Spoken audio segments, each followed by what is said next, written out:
বলি কলকাতায় যে 1 কোটি টাকা রেখেছিলাম, তো টাকাটা কোথায়? তা তুমি কোথায় রেখেছো টাকাটা?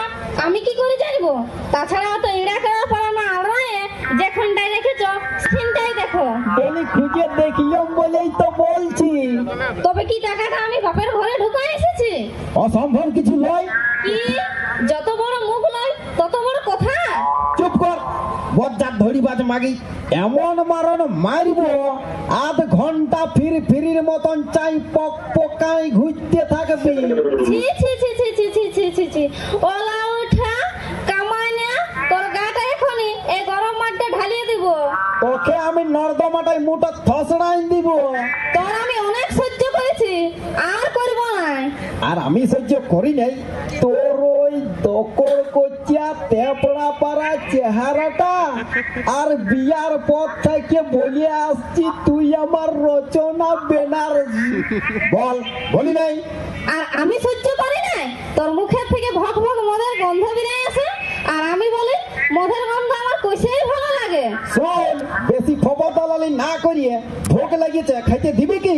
না হলে না হলে কি করবি? হ্যাঁ, কি করব দেখবি? মাইরি এখনই ধতং পতং ধরা করাবো। মুরত রাখো, তোমার তো ফুটা নেই।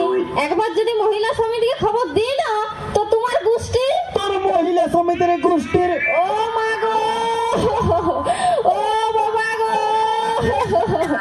আমাকে মারে শেষ করে দিল যে গো। তোরা কে কোথায় আছি গো? সারা কত বলি ভালো ভাবে থাকিব, কত সারা মহিলা সমিতি, এটা ভাতা ছাড়া সমিতি বটে। ও বাবা গো, আমাকে মরান দে রে, আমাকে শেষ করে দে রে। ও খাল ভরা রে, ও নদী ভরা রে, ও কামানা রে, ও খাল ঢুকা রে। তার মতো মাগিকে দেখছি একবার। ও মা গো, ও বাবা গো, কে কোথায় আছি গো? এই রাক্ষস মরদটাই আমার কপালে জুটে গেছে যে গো। ও মা গো, ও বাবা গো, না কে সারা কোথায় আছি ইয়ারা গো? মুখ ঘুরিয়েছে, তাতে করে ঘরে থাকলে একটা খুন খারাপ কিছু হয়ে যাবে।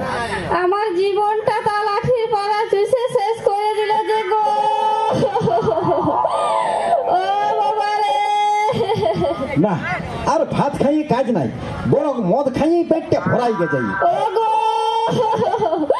ভাতগুলা খায়ে যাও গো।